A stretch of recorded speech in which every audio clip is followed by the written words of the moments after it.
Talk UK Pro B's O2 Arena.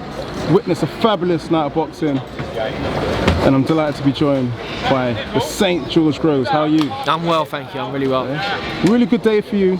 Chelsea, on fire. Fabulous night of boxing.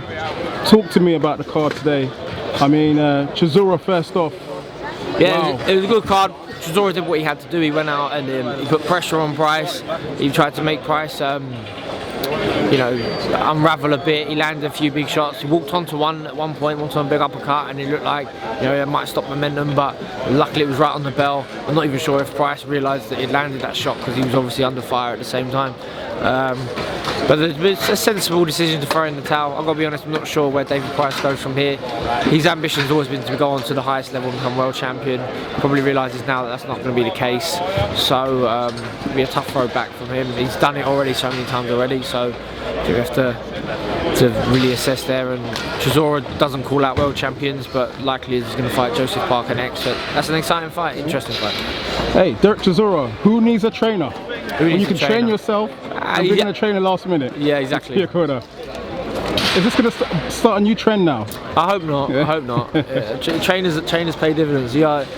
Ask Josh Taylor, you know, how much value he placed on Shane McGuigan tonight, and there'll be an awful lot in there. So yeah, no, definitely. Trainers are a valuable asset, and they come few and far between. They're hard to find sometimes. Sometimes they lose the plot. Sometimes they're fucking arseholes. But if you find a good one, you keep hold of them. Shane's a good one. Taylor's doing well. You saw the performance tonight. Definitely stick with a trainer. Trainer's the future. Before the fight, Chisora was talking about Uysk. It's not about juggling balls, it's not a circus, but I want to make Uysk take some leather. Yeah, no, I'll stay away from Uysk. Uysk, I think, is the best heavyweight in the world right now, believe it or not. He's just got the skill, you know, he ain't got the size, but he's just got the ability to make a multi. For Andy Ruiz, you know, who's morbidly obese, can beat Anthony Joshua. It just shows you that, you know, height and reach and everything. So, yeah, I make Uysk the best guy. I'll stick far away from him. Wow. All right, talk to me about Josh Taylor, obviously. I'm sure he's on top of the world, do you know what I mean? It's a tournament. There's 8 great fighters that have gone into it. You know, there's been a process. It took over a year now for him to complete it, and you know, but he's got all the accolades to come out of it. You know, it's the great prize money. Now it being on pay-per-view, it's great. Gained great exposure, and obviously now he's got nearly all the belts. You know, he's on top of the world. What would you say, Josh Taylor? How would you match him against Ramirez? I mean, stylistically, do you think? Yeah, no, I mean, I really rate Taylor. I wouldn't rush him in with Ramirez, not because he can't beat him, but I feel like he's had such a hectic schedule being in the tournament. You know, to have a little break and then look to have a consolidating fight as learning to be a world champion, and then look to pick up that last belt. There's no rush for him. He's still got age on his side. He's relatively inexperienced for the status he's got. So you know, I'm not a fan of completing boxing as such. So that someone doesn't need to have all the belts all at once. Otherwise, well, where do you go from there? You do a new set. You win all the belts. You have to go up a weight division. So okay. Just to conclude, Kovalev, Canelo. That's the next big one. Yeah. I mean, it's a strange one. I mean, you can't write off Canelo, but it's like he's giving away an awful lot of size. You just imagine that he knows something that most of us don't.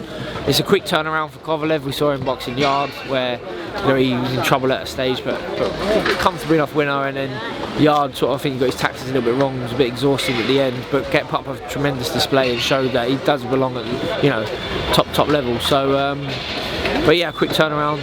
This Canelo fight was probably booked in before even the Yard fight was. It's happening. I feel it's hard to go against Canelo, you know, even though he's giving away so much size. He seems to pick his time, the timing of his fights correctly. Yeah, that's the art of it, you know. Yeah. Just last word on Chris Eubank Jr. Eubank Jr. Yeah, we ain't heard much from him, but he's announced he's fighting Matty Korobov. Korobov was a phenomenal fighter back in the day. I'm not sure what he's got left. I don't think I've seen him fight since Andy Lee beat him, which was some years ago now. But yeah, he was like one of my favourite fighters when I was an amateur and I was 16 years old. Watching him was just a monster. So kind of a strange fight to take, especially after being out since February. I'm not sure if he's back down at middleweight or if he's still middleweight. But I wish him well. Hope he wins. Hope he carries on building the momentum that he had beating James DeGale. But yeah, we'll have to wait and see. George, I'll let you get home. Lovely. It's been a long day for you. Take Take care. Good talk to you. Nice one, man. Pep talk. Cool. Subscribe. Thank you.